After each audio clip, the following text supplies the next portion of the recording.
There were 3 workers that were injured, and then there was a 4th worker who has been confirmed dead by the medical examiner. We won't allow students to get anywhere near it, but other than that, we will continue to have school. There's no plan to delay the construction at this point. There'll just be, the only plan at this point is to have a thorough investigation with appropriate agencies of the site here.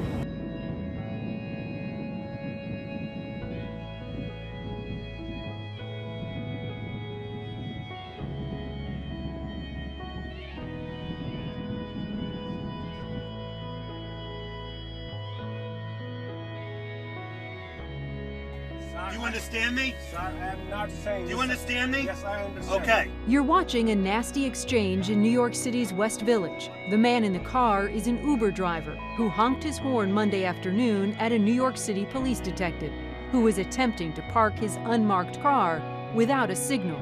Okay. So stop it with your mouth. Stop it with your for what, sir? For what, sir? Stop it with that and realize the 3 vehicle and traffic law violations you committed. Okay? We asked CNN legal analyst Paul Callan to take a closer look at this video. No, it's not. A passenger in the Uber car recorded the whole angry exchange on his cell phone and posted it online. Pull over 5 feet. Do you understand me? Pull over. So we saw him curse, though, but he's not breaking the law. No, he's not breaking the law by cursing at the driver of the car. Not any plan. Not only does the detective curse, but he slams the Uber driver's car and berates him at every turn. Okay? Do you understand me? Yes, I don't know what planet you think you're on right now. I'm not planning, sir. I'm here. Planning? I said planet. I say I'm said not. planet. I'm not any See- plan. He's ridiculing the driver based on the driver's accent. So it seems to me he's clearly discriminating against him based on his ethnic or nationality. How long have you been in this country? Almost 2 years. About 2.5 minutes into the video, we see the detective's face on camera for the first time. He's Detective Patrick Cherry with the Joint Terrorism Task Force. Do you think he has any idea that he's being recorded? No, he doesn't. And this is a very brave move by the passenger in the back seat. I got news for you. Before it's over, the detective actually threatens the Uber driver with arrest. Listen. The only reason you're not in handcuffs going to jail and getting summonses in the precinct is because I have things to do. Are there any grounds here that he could have even arrested him, or is that just an empty threat? It's an empty threat. There are no grounds for arrest here. As a matter of fact, I'm not even sure that he had the right to stop the car. Because bear in mind, the driver wasn't acting illegally in tooting his horn. While the officer remains on a modified assignment, the president of the Detectives Endowment Association is speaking out, calling Detective Cherry a person of good character. He also explained the detective was on the way back from visiting a sick friend in the hospital, a fellow detective, in fact, who was in critical condition, explaining emotions are running high and may have contributed to Detective Patrick Cherry's behavior. Randy Kay, CNN, New York.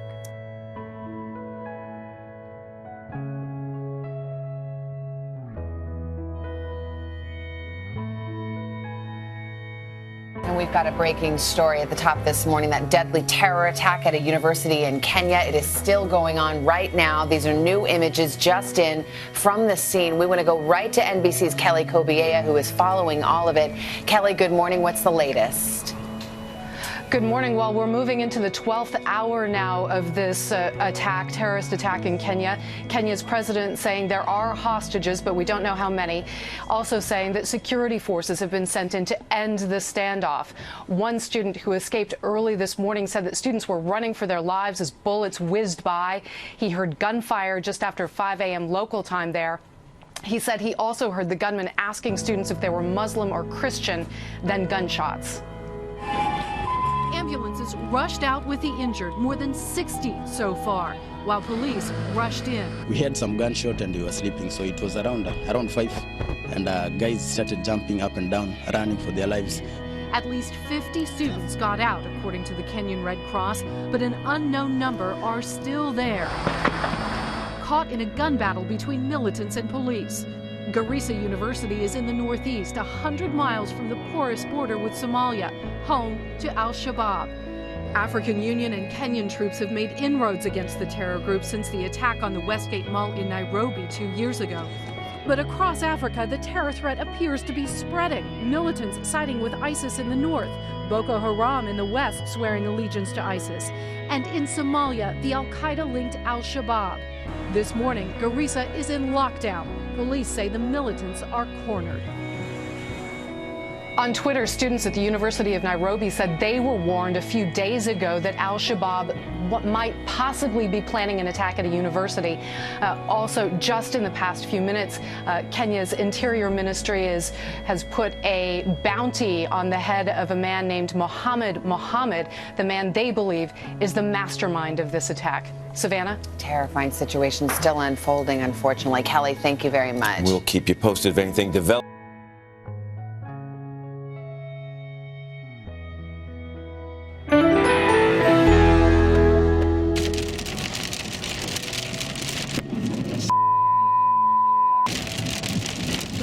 Hit the tree right next to me.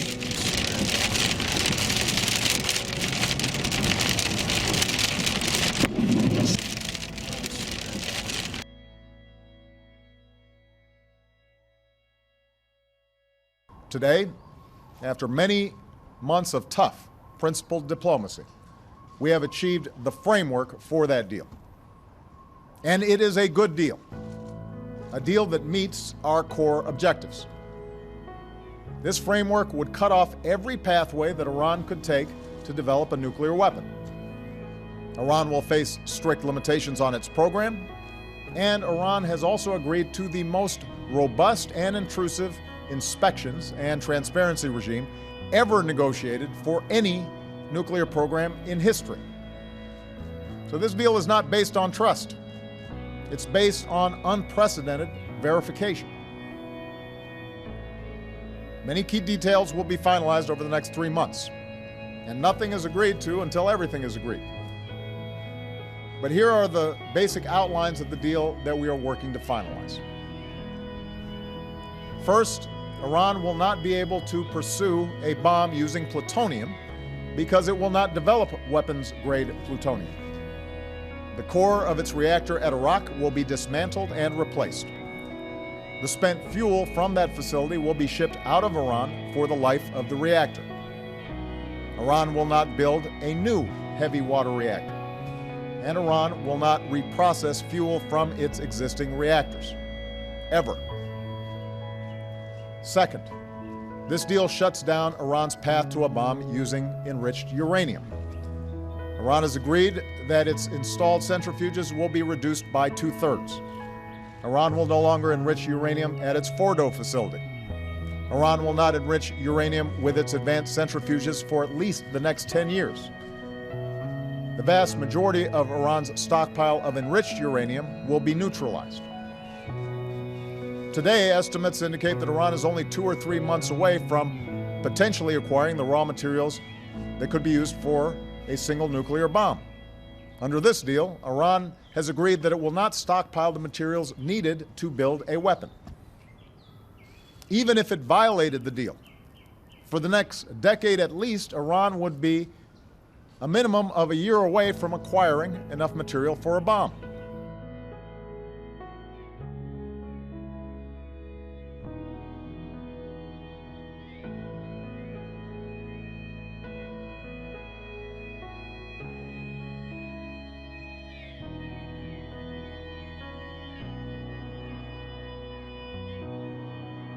There's been a lot of talk about Jesus in light of this controversy and what he would do.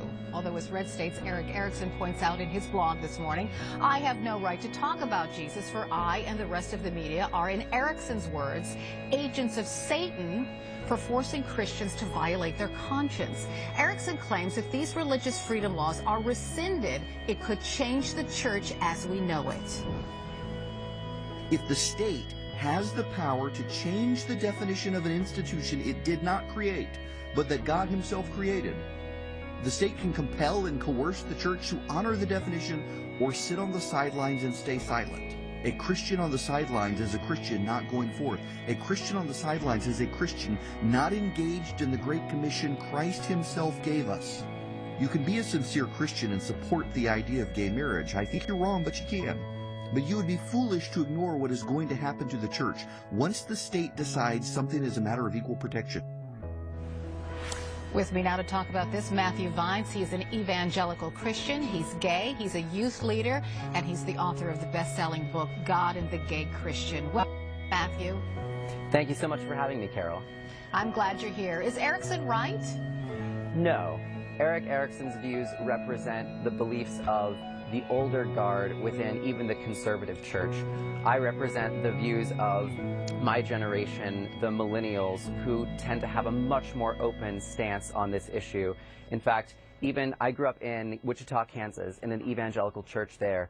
And even in the evangelical world, there have been several major churches in the last several months that have become fully affirming of the LGBT community, and that are arguing that being gay is not a sin, and that Christians who read the way that Erickson does, who read the Bible that way, are reading it incorrectly.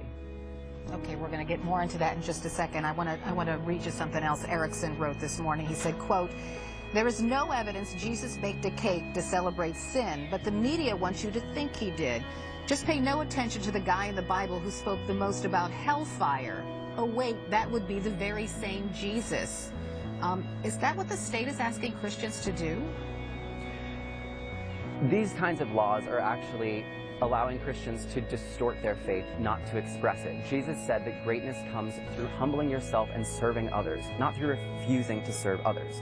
For Christians to want to fight on this issue and to use their political power in order to refuse service to others is a complete misrepresentation of the Jesus that we find in the Gospels and the Jesus that the Christian tradition has historically honored and seeks to live our lives after. I think what some Christians believe is that they're forced to participate in a gay wedding, and they don't believe in homosexuality, and they believe it's a sin, which is their right, that this will spill over into their church and they'll be forced to worship a certain way.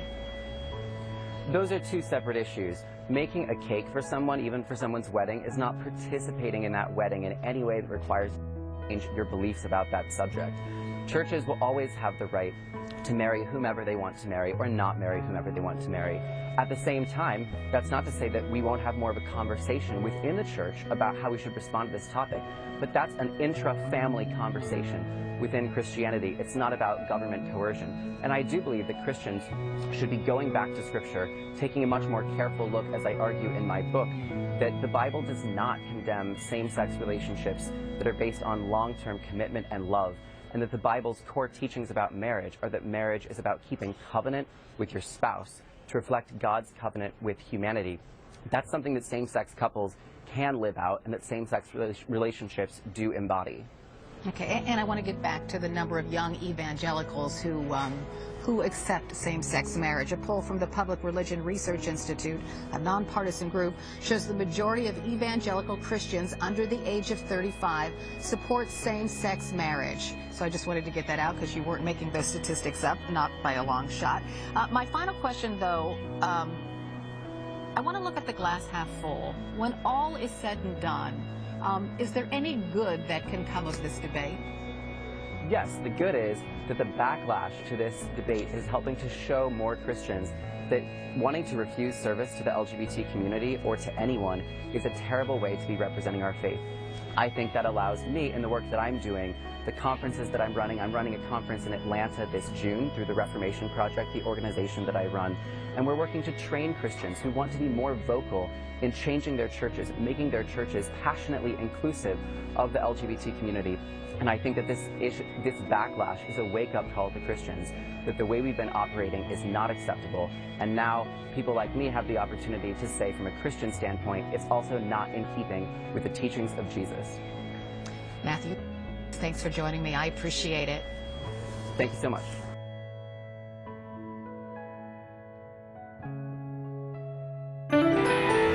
Last Tuesday may have been the hottest day on record in Antarctica. Our sister company Weather Underground reports an Argentinian weather researcher recorded a temperature of 63.5 degrees on the northern tip of the Antarctic Peninsula. Okay, so 63.5. The previous record, 62.8. That was set back in 1961. The temperature reading still has to be certified, though, by the World Meteorological Organization. Right, and so, can we officially call that an Antarctica record or not? Either way, it's pretty darn close, right?